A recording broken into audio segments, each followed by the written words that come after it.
संपूर्ण महाराष्ट्रामध्ये रेती माफियांनी थैमान घातलाय आणि अनेक अधिकाऱ्यांवरती हल्ले होत आहेत। त्यासाठी येणाऱ्या काळात सर्वसामान्य नागरिकांना रेती उपलब्ध करून देण्याच्या अनुषंगाने कडक उपाययोजना करण्यात येणार आहेत, जेणेकरून अधिकाऱ्यांना कुठल्याही प्रकारचा त्रास होणार नाही ह्याची जाणीव ठेवून प्रशासन काम करणार आहे। रेती धोरणांमध्ये अनेक बदल देखील करण्यात येणार आहेत। अधिकाऱ्यांनी कुठल्याही आमिषाला बळी न पडता न घाबरता महसुलाचं काम करावं, त्यासाठी प्रशासनामार्फत शस्त्रधारी कर्मचारी सुद्धा महसूल प्रशासनाच्या अधिकाऱ्यांना देण्याचं आश्वासन महसूल मंत्री चंद्रशेखर बावनकुळे यांनी दिलंय।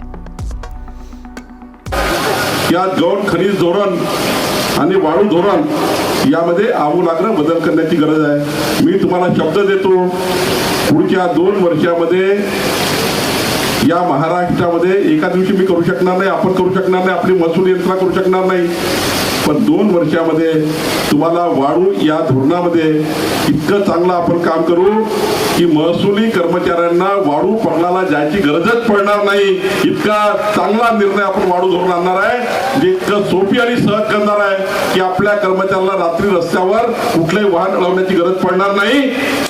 आपण डिमांड बेस्ड सप्लायची अशी व्यवस्था करू की त्या ठिकाणी कुठल्याही वाळूच्या माफियाला उद्या ठिकाणी वाळू चोरीची गरजच पडणार नाही। इतक्या मोठ्या प्रमाणात निर्णय आपण करणार आहोत, त्याची आपण काळजी करू नका। मला कळतं की रात्री बेरात्री जेव्हा तहसीलदार त्या ठिकाणी आपला कोतवाल उभा राहतो, त्यांच्या जीवावरती येतं आणि वाईटही वाटतं। जाफराबाद सारख्या घटना घडतात, कोणीतरी येतं त्या ठिकाणी आपल्या सर्वसाधारण नागरिकांच्या अंगावर वाळू टाकतं। म्हणजे परवाची घटना तर इतकी वाईट आहे की त्यांनी मन सुन्न झालं की आपल्या खात्यामधल्या त्या ठिकाणी एवढं लक्ष देऊ नये। हे माफिया ज्या पद्धतीने करतात आहे, कुणाचा जीव घेत आहे, या ठिकाणी आपल्या सर्वांना यातून शिकण्यालायक आहे। शेवटी प्रत्येकाचा जीव असतो, एक व्यक्तीचा जीव जाणे हा खऱ्या अर्थाने आपण न स्वप्नारी हानी आहे। त्यांच्या परिवाराचं काय, त्यांच्या मुलाबाळाचं काय, त्यांच्या लहान लहान बाळाचं काय, शेवटी मजुराचं काय झालं?